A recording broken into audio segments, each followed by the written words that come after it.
Okay, and welcome to Titansgrave Diggers, where we will, of course, always analyze, dissect, and conjecture wildly, although there's not much time left for that, about Geek and Sundry's actual play show, Titansgrave, The Ashes of Valkana.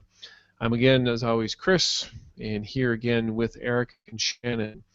And today was all about visions, visions, and more visions, and then choices within those visions. And so it really was kind of an odd episode in the sense that that was it. That was all that was there, was just these visions, and they kind of ran the gamut from being incredibly brutal to being very emotional.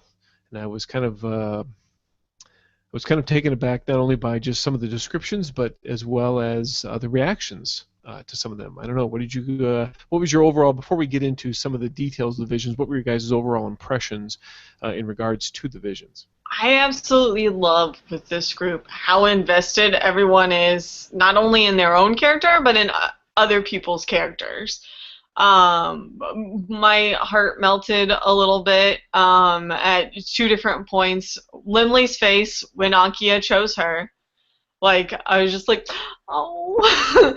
And then Yuri, whenever he chose to defy his god, with Sleth chose to defy his god.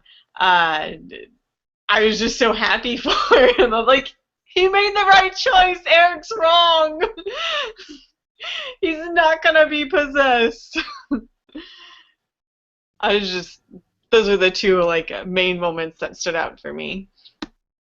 Yeah, there was quite a bit of emotions. I mean, looking at their faces. I mean, there's some points where they're watching other people make their choices and do their thing, have their spotlight time, and then they would like flash over to some of the other people, and it looked. And I don't know if they had actual tears in their eyes, but they were definitely emotionally involved.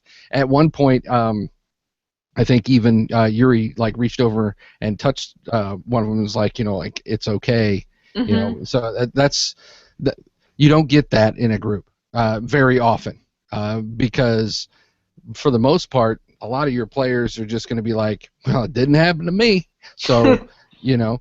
Um, Yeah, Yuri was quite the hand holder. I mean, he held both. He went over and he held Laura's hand, or Lemley's, and then Keliel's as well. It just that kind of that hey, everything's cool, we're all still here kind of gesture.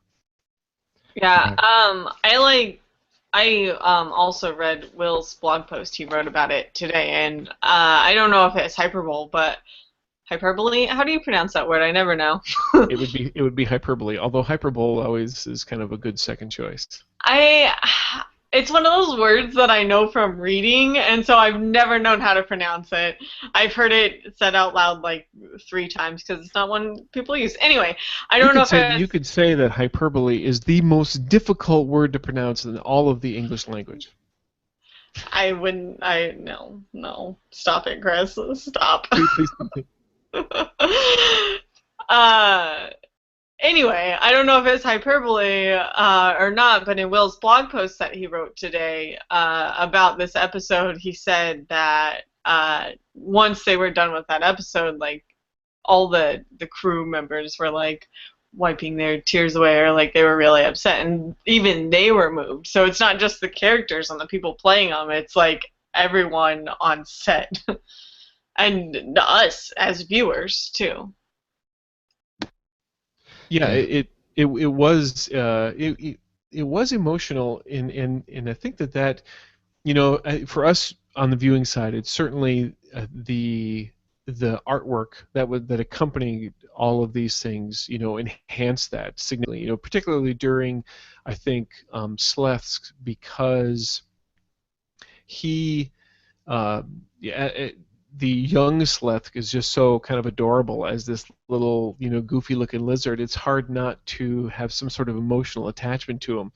But then, you pair that with the way Yuri did it in character, with his facial expressions, his body language, his posture, and the way in which he made his choices, there was clearly there was a lot of drama and dramatic elements that were coming out of there, and that was great. And but all of them did. In fact, it almost seemed to me that at times, um, of the four, Hank, um, with Ankia, was having the most emotional difficulty with it. But then at the same time, his the vision for her was very brutal, and it was very tough, and not to mention kind of confusing, which I think even just adds to the emotional conflict of it all.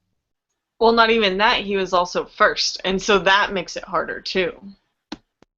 Yeah, that's true. Yeah, yeah. The thing that kind of putting it all together, and it's funny because, like a lot of other forms of entertainment shows, things like that, it's one of the reasons why you have to watch the previously on, because they touch on these things. I always harp on my wife. I have to watch the beginning of Game of Thrones because it'll segue into what we're going to be watching tonight.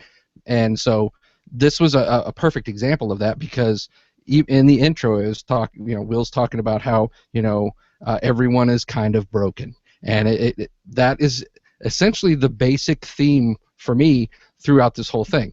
Volcana's broken. The characters are broken. It just needs to be mended, and that's what this adventure to me is this like journey to mending Volcana, and through the actions of these characters.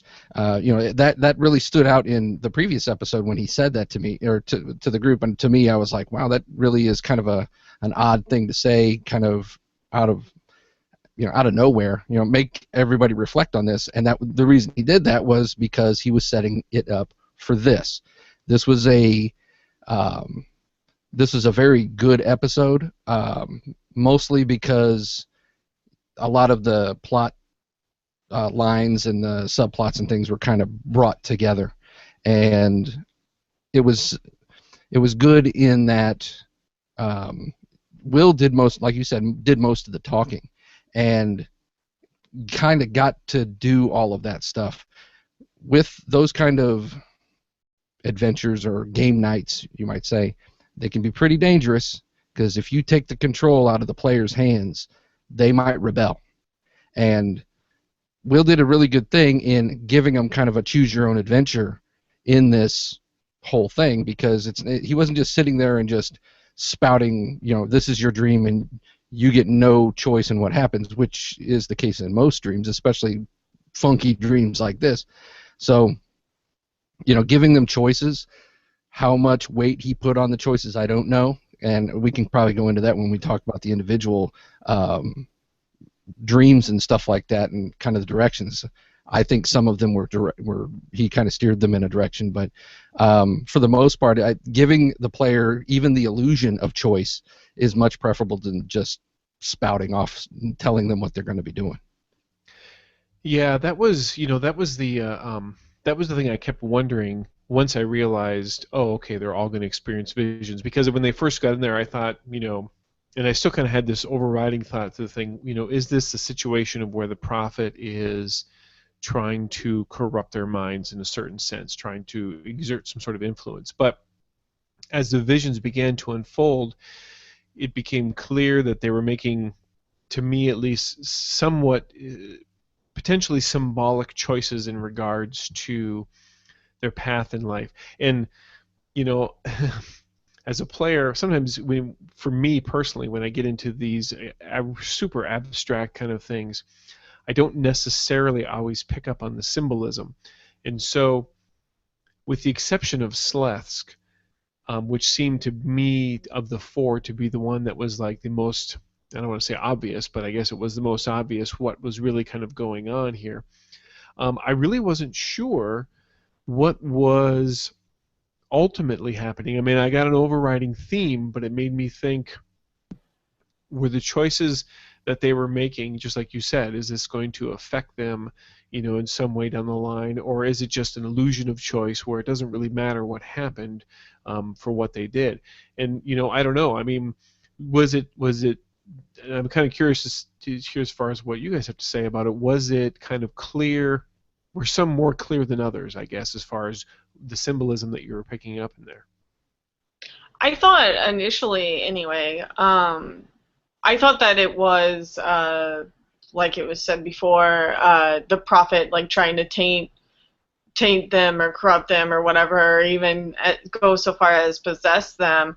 Um, and I thought that during Hank's stream, during Ankia's stream, um, because there was the line at the end of it that Will said about you have chosen lightness over dark, and I'm like, okay, so he's gonna go through everyone, and they're all gonna have these streams, and they're going to define the characters, and it's gonna be their defining moment of, yes, I'm a good guy, or I'm a bad guy, and I'm gonna be possessed by the spirit, and I'm gonna be the boss fight, sort of thing. And so I really thought that's how it was going to go, but then it seems like it was only really that way for Ankia and Slesk.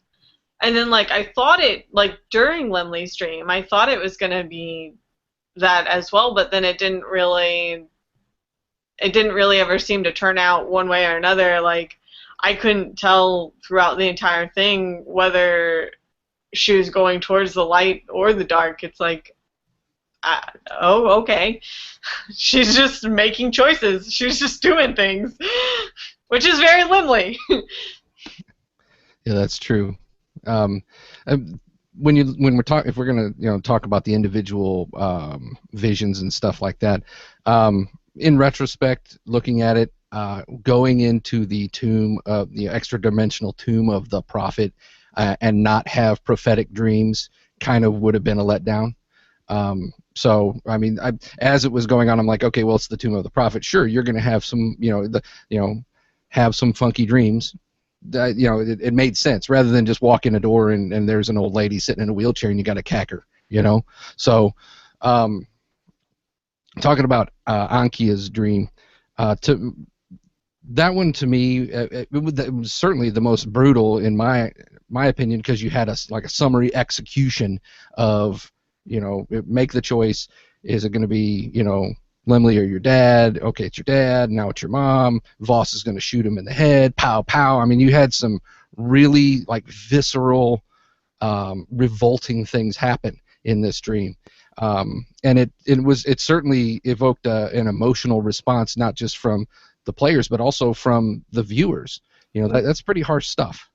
Not only that, but also making Ankia choose between Jeremy and Lemley, because that's been the only thing Ankia has cared about, are those two. Like, I mean, she cares about Keliel and Slesk to a degree, but Jeremy's been with her since the beginning. It's the only thing she has left of her father's, and Lemley's been with her for a very, very long time as well. And so, like, I just saw it ending on that. Like, whenever Hank said, you don't have any more horrible choices for me to make, like, I felt that. I'm like, yeah, that last one, that was horrible. Like, that's like, yeah. Yeah, it was you put a player in almost one of the worst possible scenarios that they can imagine, and you essentially kind of force them to make those kinds of decisions, and and we could talk about this a little bit too, but I'm still haven't quite figured out what the attachment is, because Lemley showed up in, if you don't count her, she showed up in 2 of the other visions, and what is the attachment there? Does it have something to do with her family's past and the amulet? I don't know. There's something still kind of unanswered there for me, but I like these kinds of things when you have to make players kind of really truly confront their characters and make those tough choices about them, because through the course of any kind of multiple game sessions, you could tell, it takes players a while to get a feel for their characters and what they do and what really matters to them, and how things kind of go. And this show has kind of followed that arc, certainly to a certain extent. But there, should always come a time in any good campaign when players have to really, they either have to, face a tough moral dilemma to kind of go through, or their characters do, or you have to, put them in a decision where it really helps to define, who and what they're all about. And this clearly was an episode where they did that. They really had to, it was very obvious to see in picking on Sleth here, how he turned. He really turned away from that darkness. It was very obvious, and it was very triumphant. And I think he has clearly defined this aspect of his character now, and going forward, he really should carry him with a much different weight. Even though Sleth was a mage, like he was a straight up wizard by the rules, I always saw him as more of a cleric because of how he had described his backstory in episode 0, because he said like he just like studied and prayed, and he was in this church and he was speaking to a god, and so I always like saw him as sort of this cleric. And then to take that and have this vision where Sleth defies his god and like just says no, like I think that's a really big that's a really big thing. As for the Limley thing, so it made perfect sense that Limley was in Akia's stream, like, because like I said before, like they've been together the longest. It's been the two of them and they're best friends, and that made sense. I was trying to come up with why she might have been in Sleth's, and I think it was her innocence. Like, I mean, even though she's like this badass, like cutting heads off of stuff, but she still has this childlike innocence, and I think that was why she was in Sleth's stream. She was, kind of, I don't know the right word, like calming it or like diffusing it. That's the word I want. She was diffusing his dream and taking it from like this ultra violent, like just like horrible dark dream to sort of a kind of innocence and a conscience speaking.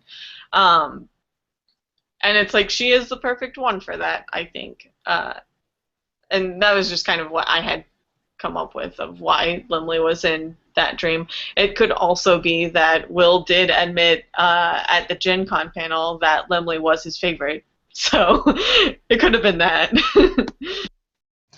Yeah, I saw her. Yeah, I agree with that. I think that she was kind of this like beacon of light in that dark dream. Looking at the dreams themselves and the choices that were made, a common theme kind of resonated with me, and that was choosing, not necessarily choosing for like your friends or what's new, but turning away from family. If you look at let's say Keliel, for example, she chooses her dwarven father over her birth parents, turning away from blood. And if you look at turning away from history, you are not defined by your past. You are not defined by who you come from. And that was a big thing with Sleth, and saying, his dark god that he worshipped turned out to be a real bastard, and you don't have to keep following him. You have a new path before you. And that was kind of a common thread through a lot of that, of the dreams for all four of them.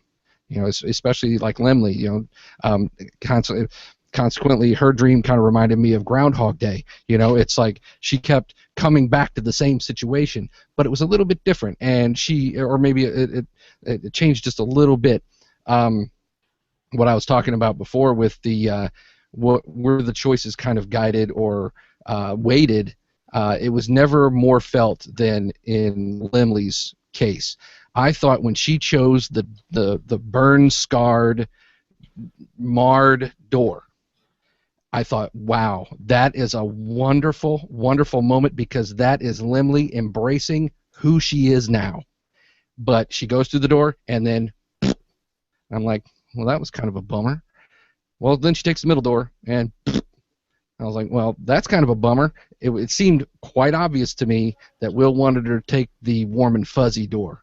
And because once she did that, then of course the story moved on. So that's just the way it felt to me. That was a kind of a wasted opportunity, and I don't know if that was by design or what, but it just seemed like I was like, wow, Lemley just completely embraced her cyborg, burned, scarred self, and then fell kind of flat to me. My theory on Lemley's dream, I kind of came up with like theories, and I have written down like different ideas I had about everyone's dream. And my theory behind Lemley's dream and like the theme behind it was very repetitive. It was just over and over and over again, and I thought it was because she's been living in that moment ever since it happened, the moment that her parents died, that she killed her parents and became a partial cyborg. And I think that's why it happened. I think no matter which door she chose, like, it would have. Well, actually, I kind of just split the road on this one. Like, first when I was watching, I was like, no matter which door she chose, she's gonna have to go through and choose each of them. And then the other one was like, maybe this vision is her way of being like, no, like, you've been redeemed. You're not that. You're not defined by that. You get to be whoever you are now. That could also be why the fuzzy door, or it could just be she had to go through all of them, no matter what.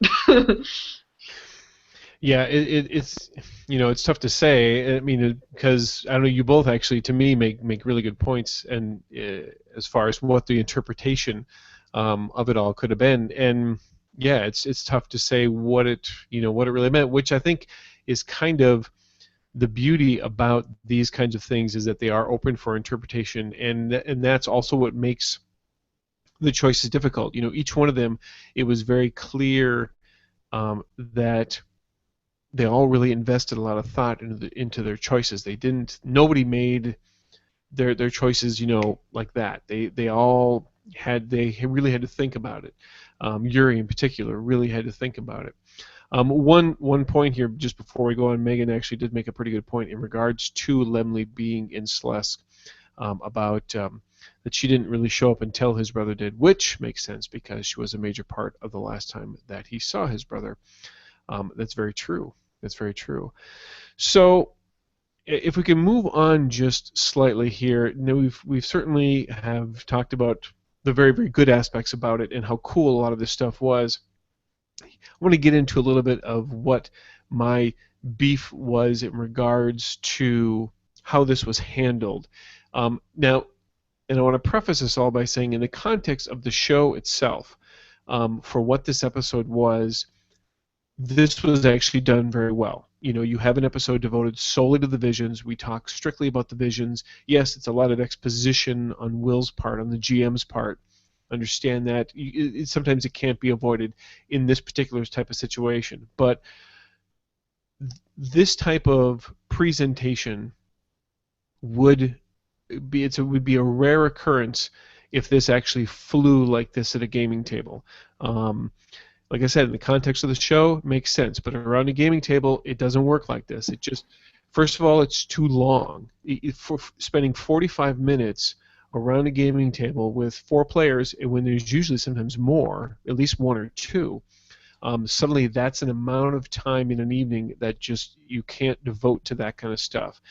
And it's too much, almost too much time in an individual spotlight. Now, there's ways, of course, you can get around that. Have everybody else leave the room or take a break while you go and focus on each one individually, and that kind of stuff can work. But I think that there's other ways to do this and still have the same emotional impact, but not have it consume as much time. Email, simple note passing, side conversations, text messaging. There's a lot of different ways at a table this could be done. Obviously, none of those could have happened in this particular setting. So I understand why it was done the way it was done, but I would hate to have new players or players who are just getting into this and watching this and expecting something like this to happen and running into the reality of how this kind of stuff really goes around the table.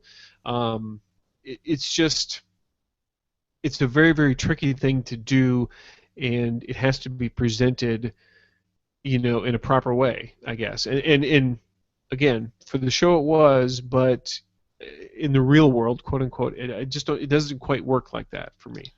I actually had two notes about this. The first one was basically exactly what you're saying. Like, everyone's so focused whenever it's not their turn, and they're invested in other people's character, which ideally that is how it works, but it's not how it works, at least not with any game group I've ever played with. Um, the only person who's ever cared about someone else's character is usually me, and that's only half the time. Like, and that's because I care about the person playing it. But the other part I put was like, thinking about the kind of basis of the show and that it's to teach people about role-playing games. I'm like, no, this makes sense. This is exactly how role-playing games should be taught. Like, everyone should be learning to be invested in other people's characters and to care about, like, whenever you're watching a movie or something, like, you're not just invested in one character. If it's a character about 5 people, you're usually invested in all 5 of those people, or 3 of them. Like, you watch Lord of the Rings, you're not just invested in Frodo, you're invested in Frogo. I can't talk today, guys. Frodo, Legolas, Aragorn, Gandalf. No one else, just those guys. So you should be invested in everybody else's character, and you should want to hear what their visions are, and it should make you, your heart skip a beat whenever Sleth decides he's not going to be evil and he's not going to be the boss fight at the end, which I know we said we were done kind of talking about the dreams, but I love that Hank and Allison obviously were thinking the same thing we were. They were thinking that Sleth, like, they were going to have to fight Sleth. He was going to turn evil. Anyway, back to the original point. That's how it should be. I think it's great that it's teaching people to be invested in everything and not just yourself. Right, and I think I'm kind of on the fence about this because, whenever you're talking about story creation, the how to construct a story, one of the cardinal rules is you always have to ask yourself, does this further the story, or am I going down a path that leads nowhere? Would this episode, could this show exist without this episode? Probably. I mean, I hate to say it, but probably, because other than the fact that yes, you get this feeling that Sleth isn't going to be possessed and become the boss fight. All the other stuff was nice, and it was certainly a team building and things like that. So in that sense, that's where I'm on the other side of the fence. Yeah, sure, okay, it can bring the group closer together, but it wasn't really through the choices of the players. The game master dictated all of that, and that's a tough pill to swallow for some people. Obviously for this show, it's okay, and don't get me wrong, Will's, just the context, the actual things that he was saying, I was so excited because that's the kind of stuff I love. That's the kind of just dripping, nasty stuff to make your players go, oh my God, where are we? That's the kind of stuff I love. So for me to say, could this show have been okay, or this season been okay without it? Probably, and it pains me to say it because it was so brilliantly presented. I disagree because, like, yeah, it wasn't necessarily furthering the plot, but I mean, you also have, like, stories that are character driven, and it is furthering character development, because even though it was mostly Will telling them what was happening, like, their choices are defining them, which one of my notes on here is actually that's what RPGs are. That's what it boils down to. It's not how well you roll, like how well you like speak in character. It's the choices you make, which is actually something that I have borrowed from the Angry GM. He goes on about it extensively, and I agree with him because that's what role-playing games boil out down to. You are becoming this character. You are figuring out what this character would do, and choices you make are what defines you. And that's how it is in real life, too. It doesn't matter what you say. It doesn't matter what you think. It matters about the choices that you make and what you actually do. Yeah, it's... I don't know. I understand where you're coming from, Eric, but I do think that one way or another they would have had to have made some of these tough choices that they make. The players going forward from this point, they're going to have to the decisions they end up making. Some of them are definitely going to be affected by what they just went through, and they would have had to have gone through. They hadn't really gone through that. I guess I don't know, character personality fire, so to speak, to kind of get them to that particular point. But I don't know. It's tough. Yes, I think you're absolutely right. If episode or chapter 9 didn't exist and they went through and they had maybe some other minor encounter in there and then went and fought the prophet, the series as a whole still would be pretty good, no doubt about it. But yet this kind of thing, even though it's a touch unrealistic around a regular gaming table, it is still it still was necessary, I think, to have this kind of thing. So it becomes it's a tricky issue from a mechanic standpoint because and this isn't to say that every game that you ever play has this type of visions type of episode or session, but there is certainly always character defining moments that occur like this, and this is just how it works in the context of the adventure that they're on and the quest that they're doing. Just like you said right at the very beginning, they're in the tomb of the prophet. Well, they're going to have some sort of crazy ass prophetic dreams. It's just kind of it's what happens. So I don't know. Yeah, I don't know. I guess it's hard for me to, I mean, I have my opinions about the way it was done, but I get why it was done the way it was done.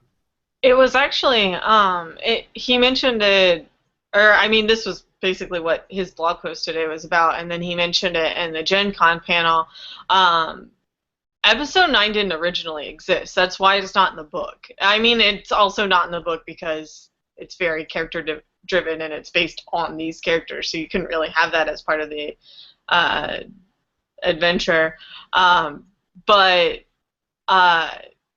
they had what Will says is that they had kind of started several like character development sort of things whenever they first got the plot hook is what I almost called it, the Staff of Forlorn Hope, also known as the plot hook. So they had kind of started that, and they needed to end it because otherwise they're just like going into the last episode with all that just kind of hanging in the air. And they actually wrote this overnight. Ryan Wheaton, who co-wrote the whole thing with Will, he stayed up like all night writing this, and so they filmed it like the next day. So it was very last minute. Sort of thing, and it was just because they felt like it needed something more, like there wasn't enough there. And so I thought that was kind of interesting and kind of gives you a new look on it. It's like, obviously they did think it was important. Obviously they did think it was needed because it was added. It was added after the fact. It wasn't like I became tied to this idea throughout. It was, we need something here, and we need it to be like this, and so that's why it ended up happening like that. Yeah, I can completely, with that perspective, I can completely understand that. I've done projects where you play a game and then you produce it after the fact, and you go, man, I wish I would have done it this way. And this, this media allows you to do that. So yes, in a traditional sit down and play the game sense, it was impractical, but I understand for production that sometimes you need to play with the story, or maybe after the fact. That's why they do reshoots on movies and things like that, because you get the whole thing together and you go, ooh, this doesn't make any sense, or we could totally, we got some time, let's put this in here and kind of expound on that. So in that sense, I totally understand. But I'll still stand by what I said, so I can eat some crow later. Well, it wouldn't be right if we were always right. So that's, and I'm not sure exactly how good our track record is on a lot of that. Since we were kind of butting up on time here, let's couple things. First of all, next week, this is it. This is the, as far as we know anyway, this is going to be the showdown. It's up until about a week ago, we had the impression that this was going to be that this 10-episode arc that was going to be just this season. This is it. We did conjecture about the possibility of having multiple seasons, which now we have learned is going to be confirmed. There's going to at least be a second season, and Will has said that he would like to try, and he envisions this as being essentially 5 seasons in a party, I guess, kind of like Community, 6 seasons in a movie. But next week this is going to be the big showdown. I guess maybe we should place some bets a little bit as far as outcome-wise. Are they all going to make it? Is there going to be some sort of scar? I do agree with what Megan says here about the fact that the Prophet is probably going to use in the final battle, going to use some of those visions and their choices to use against them. I couldn't agree more on that. That there's a reason that this was done, and this is going to be part of it. I am now almost 100% convinced that, at the very least, in regards to Sleth, if he doesn't die, he is going to be, something is going to severely character alter him, and I think it has everything to do with the decisions that he made in this thing. In that, no one does vengeance better than an evil god, and so he is going to pay for his insolence as far as that goes, and that could be death. It could be something possibly worse. So I'm still going to stand by this, that I think Sleth is going to at least have something horrible happen to him. Beyond that, I couldn't say. Story-wise, that makes sense. Really, honestly, though, I want to, if I were a player, I'd be metagaming, but I'm a viewer, so I'm not. I want to say if anyone's going down, it's going to be Ankia, because Will keeps on getting annoyed with Hank. So I want to say that, it's going to be GM picking on him. Yeah, I agree with that too. I can feel that. You can just kind of see that tension, and moving forward. Hey, is there going to be? There's going to be 5 seasons, and do I, as the game master, do I want to keep having that friction? Maybe it's a good thing. Maybe it's a bad thing. If it's a bad thing, sorry. But I don't know. My prediction, it's a wild one. Lemley's his favorite character. Lemley lives, the rest of them die. That's what I'm saying right now. And the reason I say that is because I feel like Lemley, like in the visions, she's kind of always been there. Maybe she has always been there. Who knows how old Lemley really is? She's a robot. She might just keep getting her memory wiped. And, she could have been creeping around here for a long time. So maybe she's meant to be this thread that goes through all the seasons, the one constant, kind of like R2-D2 and C-3PO. They just like turn up through every movie, So before we go, I do want to talk about Gen Con. They sold out every copy of this book at Gen Con. I was very fortunate to be one of the first people in the door. Otherwise, I don't think I would have been able to get one. It's a beautiful book. Obviously, not going to spoil any of this. I haven't read anything past the chapters on Valkana. I just closed the book after that. I haven't read the rest of it. But every single day, all you saw was a sign saying, "We sold out of Titansgrave." They had to make a run to the warehouse to go pick up another one. To think that gamers don't love this is naive. Gamers love this, and it's gonna go for 5 seasons. I can see it right now. Yeah, that's kind of an easy prediction to make. I think is the fact that I think that this clearly there's already a second, and it wouldn't surprise me to see this going 5. And I gotta admit, Eric, I think that first of all, I think you're both probably right, but your reasoning behind your choice isn't too bad. And it wouldn't also surprise me if the rest of them do die, except for Lemley, then there's going to be bits and pieces of them somehow integrated within whatever cybernetics that she might get as far as upgrades are concerned. So, all right, well, with that, we're going to let this one go. Of course, we'll see you next Tuesday after the big finale, and then we'll be back here next Tuesday at 9:30. Shannon, looks like you're dying to say something in response to that. That's so dark. That's so dark. It may be dark, but it could be accurate. That wouldn't I don't know, that almost seems like the most reasonable conjecture to me. Yes, come to the dark side, Chris. Come to the dark side. You make a very compelling point. So, all right, everybody, thank you so much for those of you that watched, and for everybody else who watched the day after, thank you as well. Don't forget, you can always find us on Twitter at TGDiggers, as well as on Google+. Just search for us there as well. So, and of course, Eric and Shannon, you can find them on Gamers Table Podcast, and I occasionally show up on the Fear the Boot podcast as well. So thanks again for watching, everybody, and we will see you in the Ashes.